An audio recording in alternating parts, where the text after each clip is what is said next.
The Australian Medical Association has reacted to the changes of the New South Wales roadmap, saying it's very concerned over the potential sidelining of public health advice. The AMA President Omar Khorshid says it's critical to observe the impact of each step on transmission and COVID case numbers. He fears reopening too fast will lead to avoidable deaths. The decision was reached in a crisis cabinet meeting on Wednesday, including changes to indoor and outdoor capacity numbers. A new Premier, a new roadmap and an absent Chief Health Officer. Yes, they have endorsed it. We're the elected officials, Chris.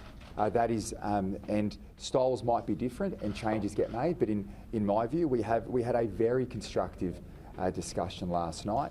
Dominic Perrottet is accelerating the reopening of a city which has been shut down for more than 100 days.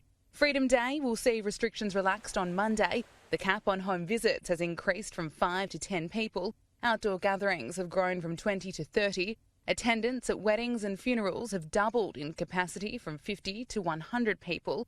And indoor pools will reopen for swimming lessons. They're way too quick. A long way too quick at this point. Yeah, they've done a good job.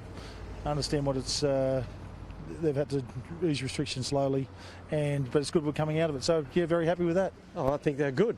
I mean, they're positive. One of the most significant changes for families in Greater Sydney is all students will be back in the classroom by October 25. I'm really pleased that we're still taking the staggered approach, starting with our kindergarten and Year 1 and Year 12 students from the 18th.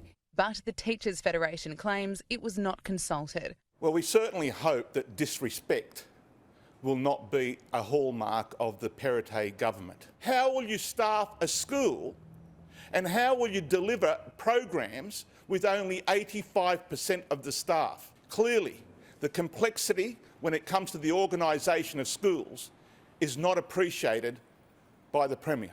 I do have sympathy for the schools trying to get all that organised. So, I don't know, everyone's in a different boat, I think, with regard to the schools. But I do feel sorry for the teachers and I think they've done a great job. Well, I think obviously the best place for kids to learn is in schools. So it is the best place for them to be, and obviously if they say it's safe to be there, I think it's all okay. Come Monday, these shops will be opening their doors, welcoming customers back, but only to those who are fully vaccinated. It's going to be a headache for businesses because it's unlikely the state government's vaccine passport app will be ready in time.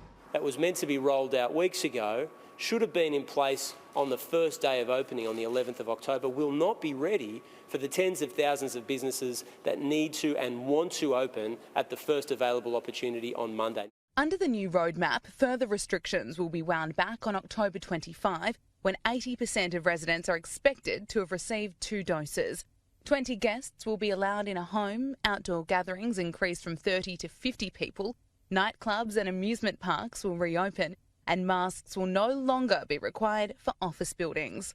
But health experts are concerned. 69% of our cases are under the age of 40, but of that group, only 56% have actually been fully vaccinated.